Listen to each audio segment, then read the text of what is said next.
Hello guys, आज हम chapter करने वाले हैं tax planning in relation to inter corporate dividend. Last दो टॉपिक में हम पढ़ चुके हैं कि डीडीटी किस तरह पेबल होता है और dividend policy and tax considerations क्या है। तो इस चैप्टर में हम लोग सीखेंगे कि इंटर कॉर्पोरेट डिविडेंड क्या होता है और इसकी टैक्सेबिलिटी कैसे होती है। एग्जाम्पल से ही हम लोग क्लियर करेंगे। तो ये इम्पॉर्टेंट चैप्टर है जितना भी डिविडेंड का पार्ट है, because tax planning in case of financial management decisions, ये जो टॉपिक चल रहा है चाहे वो डिविडेंड पॉलिसी है चाहे डीडीटी है, और थर्ड आपके पास ये इंटर कॉर्पोरेट डिविडेंड है। तो फर्स्टली स्टार्ट करते हैं कि इंट्रो पार्ट है कि इंटर कॉर्पोरेट डिविडेंड क्या होता है। कि सेक्शन 186 जो कंपनीज एक्ट 2013 का है उसके अंदर क्या है कि अगर कोई भी कंपनी दूसरी कंपनी के शेयर्स परचेज करती है या उसकी सिक्योरिटीज में क्या है इन्वेस्ट करती है एक स्पेसिफाइड लिमिट तक, तो this is called inter corporate loan, और यू में से इंटर कॉर्पोरेट शेयर्स और सिक्योरिटीज। तो स्पेसिफाइड लिमिट क्या है ये हमने देखना। तो उन शेयर्स पे जो कंपनी को इनकम रिसीव होगी, एक कंपनी ने दूसरी कंपनी में किया तो जो भी रेसिपिएंट है उसको या तो शेयर्स किए तो डिविडेंड रिसीव होगा, अगर कोई सिक्योरिटीज परचेज की है तो उस पर कोई इंटरेस्ट वगैरह या अदर इनकम रिसीव होगी। But we will talk here about only dividend because this is inter-corporate dividend chapter, so we will limit ourselves to inter-corporate dividend. तो ओवरऑल लिमिट क्या होगी कि अगर एक कंपनी दूसरी कंपनी की paid up share capital plus free reserve का 60% से ज्यादा, अब ध्यान रखना जो भी कैपिटल उसका है वो पेड अप होना चाहिए, और फ्री रिजर्व, इन दोनों को मिला के 60% से ज्यादा या फिर 100% ऑफ फ्री रिजर्व, इसमें शेयर कैपिटल नहीं है, विच एवर इज हायर। तो ये आपकी ओवरऑल लिमिट है। इससे ज्यादा लिमिट हो सकती है 100% से, बट उसके लिए कंपनी को अपनी जनरल मीटिंग के अंदर एक स्पेशल रेजोल्यूशन पास करना पड़ेगा कि हम इतना इन्वेस्ट करें, उसके बिना नहीं कर सकती। उसके मीनिंग मैंने बता दिया आपको कि एक कंपनी जब दूसरी कंपनी के अंदर शेयर्स परचेज करती है तो उसको वहां से क्या होगा, at the end of the year dividend receive होगा। वो आगे पढ़ेंगे कौन सा डिविडेंड रिसीव होगा। तो सच डिविडेंड विच इज रिसीव्ड और रिसीवेबल, कि जैसे कंपनी ने अगर फाइनल डिविडेंड है वो एनुअल जनरल मीटिंग के अंदर डिक्लेयर कर दिया बट अभी रिसीव नहीं हुआ है तो रिसीवेबल है। इंटरिम डिविडेंड है वो रिसीव हो गया आपको, तो it is called inter corporate, की एक कंपनी दूसरी कंपनी से जो डिविडेंड ले रही है that is inter corporate dividend. तो let us see this example कि if XY limited purchases shares of PQ limited, कि XY क्या है, एक्वायरर कंपनी है जो उसके शेयर परचेज कर रही है PQ लिमिटेड के। XY लिमिटेड को PQ लिमिटेड से क्या है डिविडेंड रिसीव होता है, चाहे वो रिसीव हो गया या रिसीवेबल है, तो this is called inter corporate dividend, की एक कंपनी दूसरी कंपनी से डिविडेंड क्या है रिसीव्ड और रिसीवेबल कर रही है, तो ये इंटर कॉर्पोरेट डिविडेंड हो जाएगा। तो किस तरह से इसकी टैक्सेबिलिटी होती है, इसका टैक्स ट्रीटमेंट कैसे होगा वो हम देखते हैं। तो इंटर कॉर्पोरेट डिविडेंड का जो टैक्स ट्रीटमेंट है वो डिपेंड करेगा कंपनी का, एक तो स्टेटस आपको देखना है कि whether company is Indian company, domestic company, और non domestic stands for foreign company. कि डोमेस्टिक हमने लास्ट टाइम भी पढ़ा था कि या तो इंडियन प्योरली इंडियन कंपनी है या फिर रजिस्टर्ड आउटसाइड इंडिया है, लेकिन अगर वो prescribed arrangement of dividend declaration distribution and payment अगर इंडिया में है तो this will be treated as domestic company. हमने असेसमेंट ऑफ कंपनीज के फर्स्ट क्लास में किया था। तो इसलिए यहाँ पे हम जो भी कंपनी डिविडेंड डिक्लेयर कर रही है, जो भी कंपनी डिविडेंड डिस्ट्रीब्यूट कर रही है या पे कर रही है, तो हमने देखना जो पेइंग कंपनी है, जो डिविडेंड दे रही है कंपनी दूसरी कंपनी को, उसका स्टेटस क्या है, क्योंकि टैक्सेबिलिटी उसी के बेसिस पे होगी, डीडीटी उसी के बेसिस पे लगेगा। क्योंकि हमने उस टाइम पढ़ा था कि फॉरेन कंपनी डीडीटी के लिए एलिजिबल नहीं। तो इसमें देखते हैं। तो पहले डोमेस्टिक कंपनी का केस है कि अगर डिविडेंड रिसीव्ड या रिसीवेबल है डोमेस्टिक कंपनी से, तो किस तरह से हम उसका ट्रीटमेंट करते हैं ये देखते हैं। तो टाइप ऑफ डिविडेंड क्या है वो देखेंगे।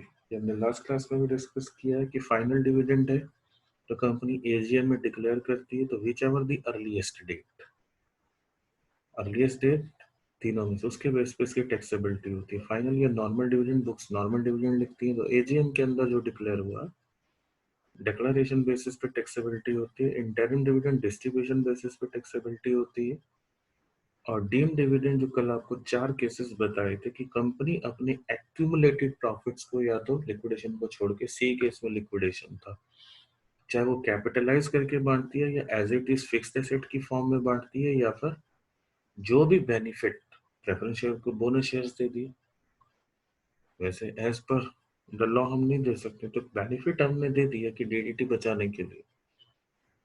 तो अगर कंपनी कह रही है कि हम चालू हैं, हम क्लेवर हैं, तो गवर्नमेंट कहती है हम आपसे ज्यादा क्लेवर हैं कि आप डीडीटी बचाना चाह रहे हो, तो हम जो भी बेनिफिट आप जिस भी फॉर्म में अपने शेयर होल्डर को देंगे, this benefit will be treated as deem dividend and you have to pay DDT dividend distribution tax on it. You can't avoid from the liability of DDT. तो ये 4 cases, पांचवा छोड़ दिए, बाद में बताएंगे। टैक्सेबिलिटी ऑफ डिविडेंड, तो इन पे डीडीटी लगेगा अंडर सेक्शन 115 ओ। और जो डिविडेंड क्योंकि कंपनी ने दे दिया, डबल टैक्सेशन नहीं होगा। तो जो भी डिविडेंड रेसिपिएंट कंपनी है, जिस कंपनी ने इन्वेस्टमेंट किया था, that will be the share holder, तो उसके हैंड में क्या हो जाएगा, एग्जेम्प्ट हो जाएगा अंडर सेक्शन 1034।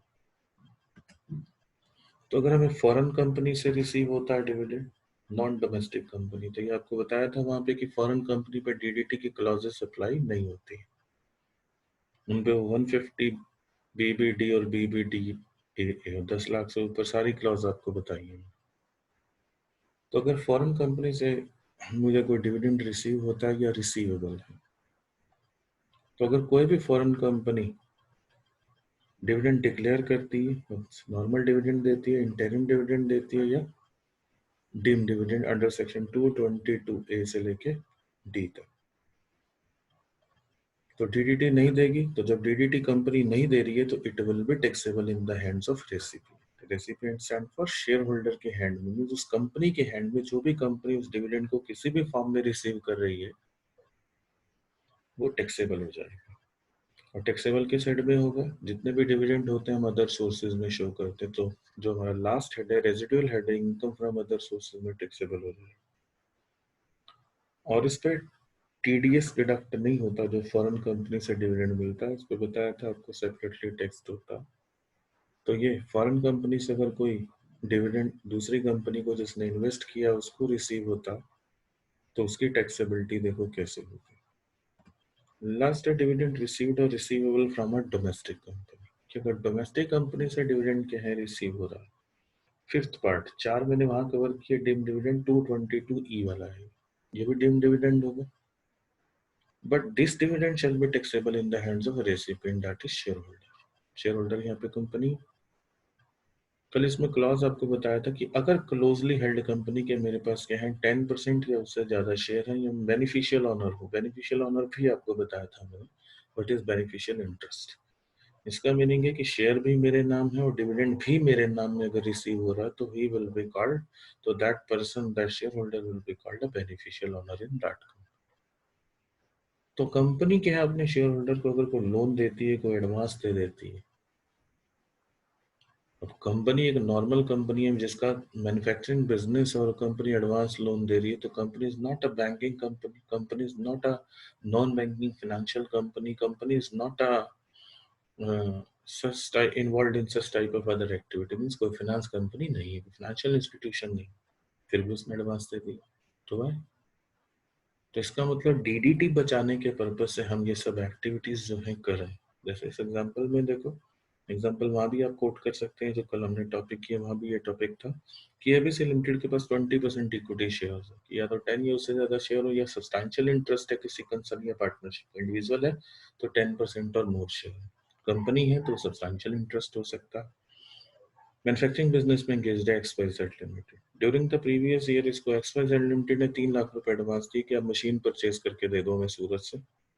3 साल हो गए, वो कंपनी की बुक्स ऑफ अकाउंट में बैलेंस शीट में एज इट इज चला आ रहा है 3 लाख, तो क्या मशीन बनी नहीं, या एक पुर्जा उसका बन रहा है। तो यहाँ पे इसका मतलब कंपनी ने क्या है, उस दूसरी कंपनी को 3 लाख का लोन दिया है, लोन देने के नाम पे कंपनी ने बहाना बनाया कि हमने क्या मशीन के लिए उसको एडवांस दिया है।